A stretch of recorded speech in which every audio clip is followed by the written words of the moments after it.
안녕하세요, 릴리와 캠입니다. 오늘은 볼거리가 꽤 많습니다. 신상 에어컨과 캠핑 장비들까지 직접 사용해 보면서 하나씩 살펴보겠습니다.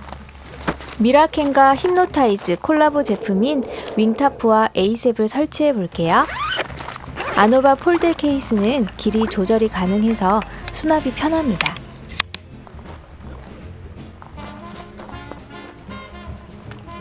알리 티타늄 팩은 가벼워서 부담 없이 사용하고 있습니다. 윙타프는 생각보다 정말 설치가 쉽네요.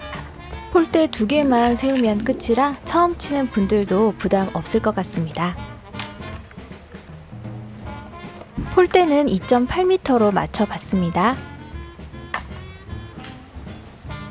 그늘은 충분한데 벌레 때문에 결국 타프를 치게 됩니다.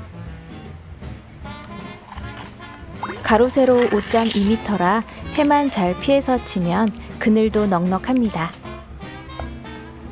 블랙 피그먼트 코팅이라 처각력도 꽤 만족스럽습니다.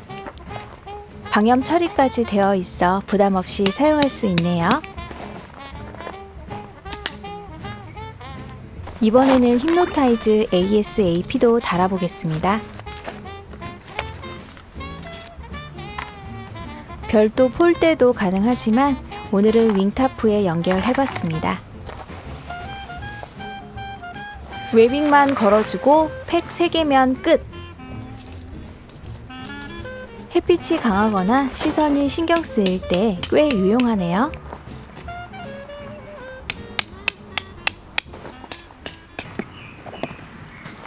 손에 잡히는 것부터 먼저 꺼내 놓습니다. 그래야 셋업이 훨씬 편하더라고요. 조명도 미리 자리 잡아두고요.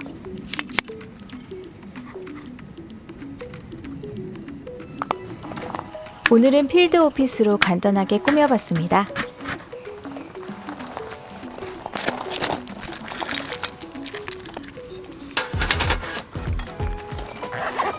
헬리녹스 사이드 스토리지 라지 사이즈의 스케이트보드 상판을 연결해보고요. 오늘은 알루텍 대신 헬리녹스 조합으로 꾸며봤습니다. 나름 미니멀하네요.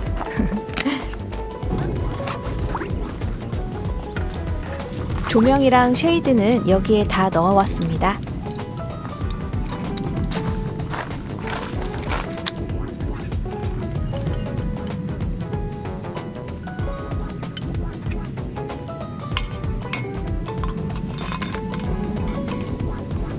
아침 이슬 때문에 바닥이 젖어서 기어 스탠드는 꼭 필요하더라고요.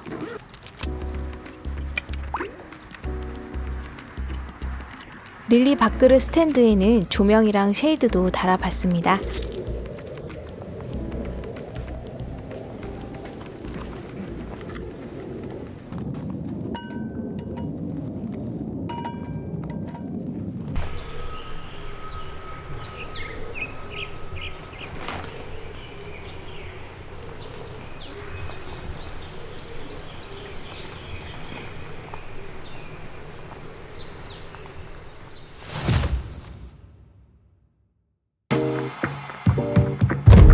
오늘의 메인 장비 2026년 옥스콘입니다. 브리즐이나 카투어, 에코플로우와 많이 비교하는 제품이죠. 캠핑 에어컨은 성능도 중요하지만 무게와 부피, 소음도 꼭 따져봐야 합니다. 26년형으로 바뀌면서 꽤 많이 다듬어진 느낌입니다. 성능은 비슷하지만 풍량은 더 강하고 가격도 더 저렴합니다. 가방과 스탠드까지 기본 구성이라 꽤 괜찮네요. 차량에서도 집에서도 활용할 수 있고 무엇보다 작고 가벼워서 승용 캠퍼들에게는 정말 큰 장점입니다.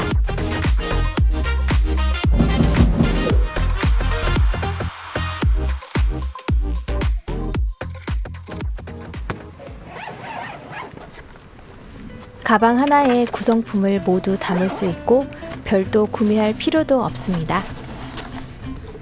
후드는 장착한 채로 넣고 나머지는 보조 파우치에 담았습니다.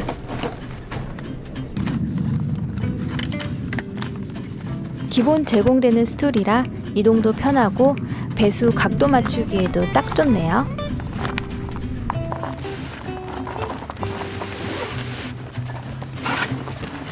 텐트 공간이 넉넉하다면 전면 후드는 빼고 다녀도 괜찮습니다.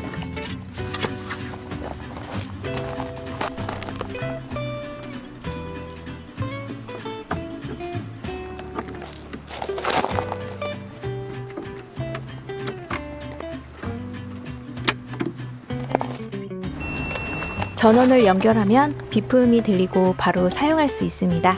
설명서를 안 봐도 바로 사용할 수 있겠네요.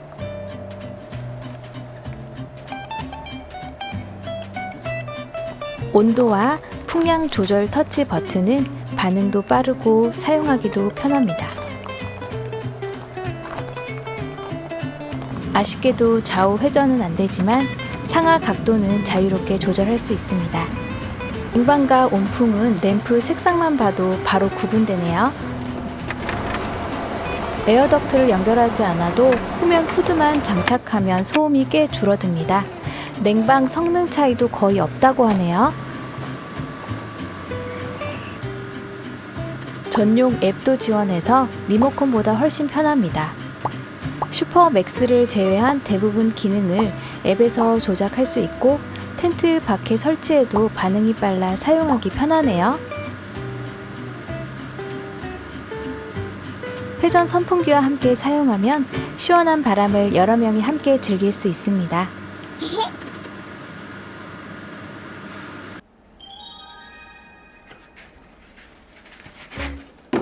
별매 키트를 활용하면 작은 방 정도도 충분히 냉방이 가능합니다.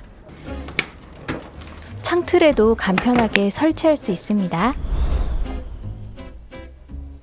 오토 모드는 최저 24도, 맥스 모드는 최저 16도입니다. M 버튼을 5초 누르면 30분간 슈퍼맥스 부스트가 시작됩니다. 출력은 높지만 파나소닉 인버터 컴프레셔 덕분에 전력 사용은 안정적입니다. 에코 모드는 3단계로 조절돼 취침이나 배터리 사용 시 유용하네요.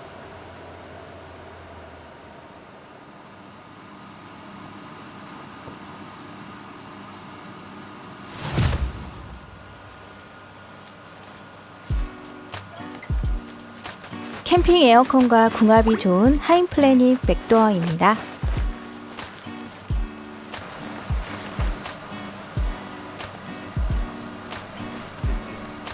블랙 컬러 전동 펌프를 찾고 있었는데 딱 마음에 드는 제품이 나왔네요. 디자인도 깔끔하고 기존 제품들과는 느낌이 꽤 다릅니다.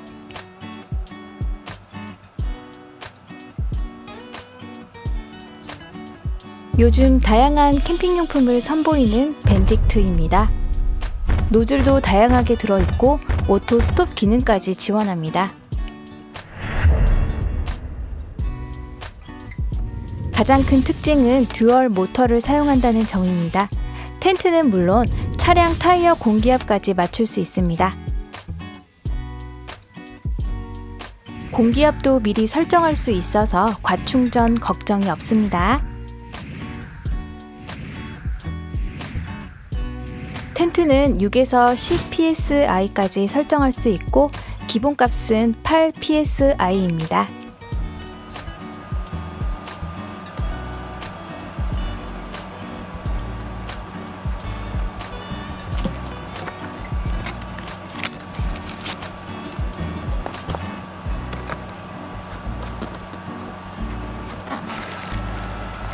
하인플래닛 전용 노즐은 없어서 알리에서 호환 어댑터를 구매했습니다.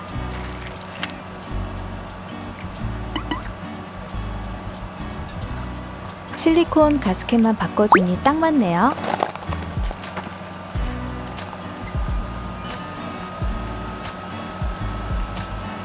바람이 샌다면 실리콘 링 하나만 추가해도 해결이 되더라고요.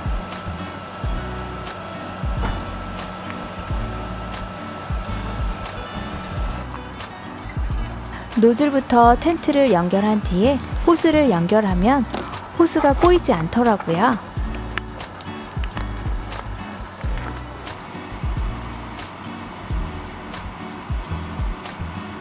앱 연결도 정말 빠르네요. 쪼그려 앉을 일이 없습니다. 여름이라 안전하게 7psi로 맞춰봤습니다.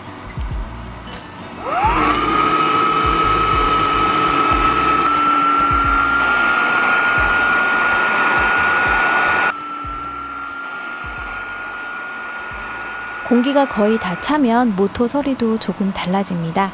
0.1psi 정도 높게 들어가면 자동으로 멈춥니다. 어머, 5분이면 설치 끝나네요.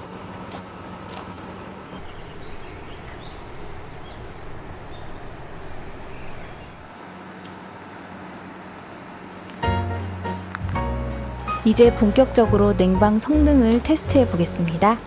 온도계 2개로 텐트 안팎을 동시에 측정했고 로그도 스마트폰으로 실시간 확인할 수 있습니다.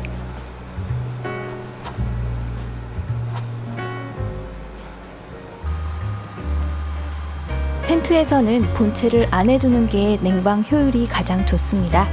배수 호스를 연결하고 에어덕트 2개만 돌려서 끼우면 끝입니다.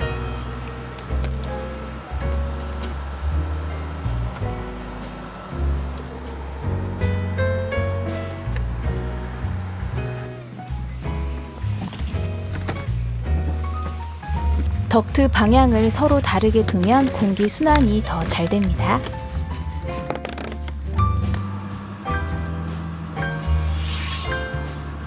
상황에 따라서는 본체를 밖에 두고 덕트만 연결해도 사용할 수 있습니다. 다만 바람 세기는 조금 줄어듭니다.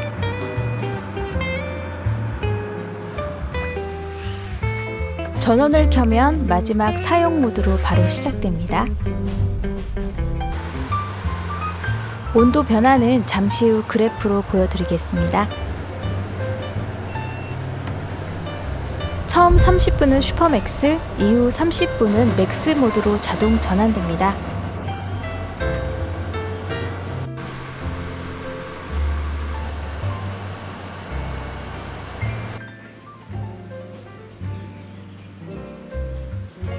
에어컨을 텐트로 옮기자 릴리 표정도 바로 달라지네요.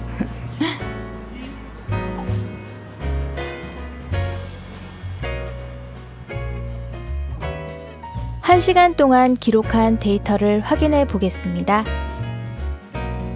외부는 햇빛 때문에 31도까지 올라갔고 텐트 내부는 22도까지 빠르게 내려갔습니다. 맥스 모드에서는 외부 온도 영향을 받으면서도 완만하게 유지가 됐고 그늘 기준으로 20분 만에 약 7도가 낮아진 후 계속 온도가 유지되었습니다.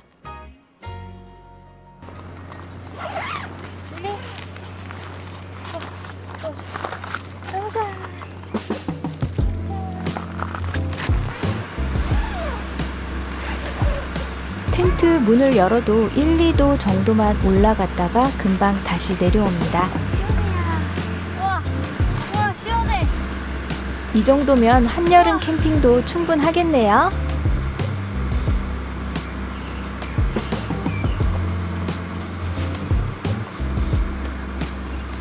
아이 좋아. 더위를 많이 타는 릴리도 아주 만족하는 눈치네요.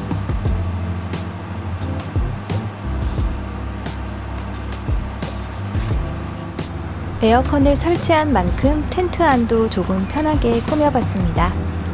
높이는 낮지만 잠만 자기엔 아까운 공간이죠. 자충 매트 2장을 겹쳐 소파처럼 사용했고요. 헬리녹스 인클라인 체어도 함께 배치했습니다.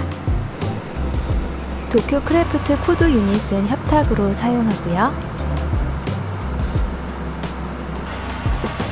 테이블은 삼각대에 DIY 상판을 올려 완성했습니다.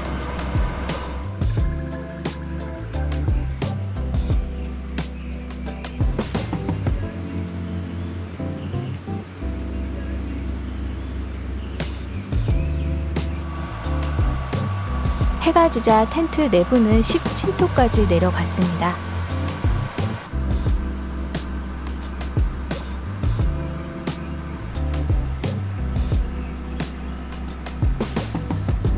에어컨 앞에서 낮잠을 실컷 자더니 밥 먹고 바로 잘 준비를 하네요.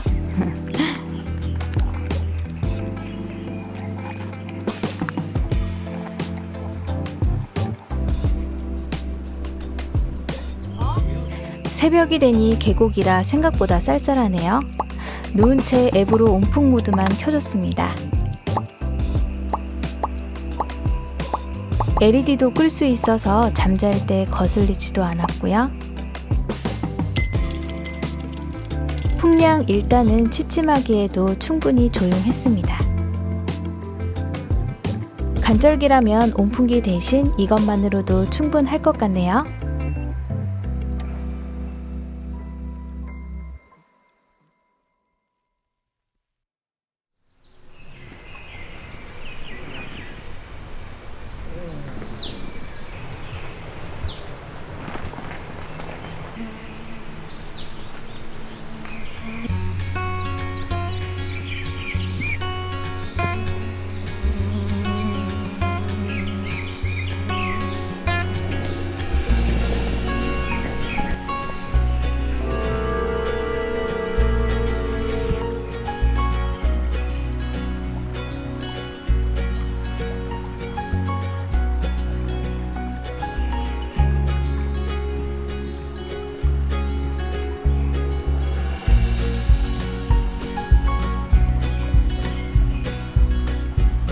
계곡까지 왔는데도 릴리는 물보다 에어컨이 더 좋은가 봅니다.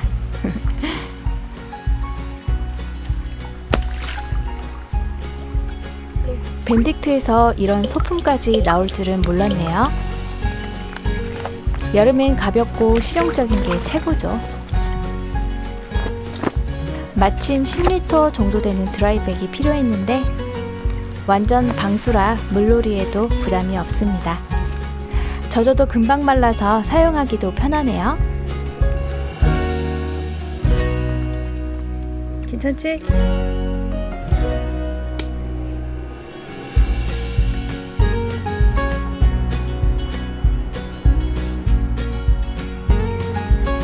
여름 캠핑은 더워지기 전에 하루를 시작하는 게 좋죠.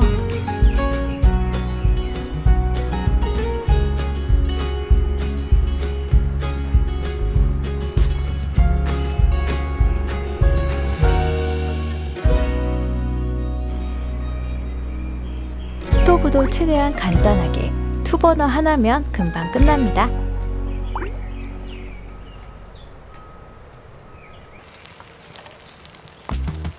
밤에는 고양이한테 빵을 조금 뺏겼지만 다행히 전부 가져가진 않았네요. 어제 먹다 남은 불고기에 치즈와 루꼴라를 올려 샌드위치를 만들었습니다.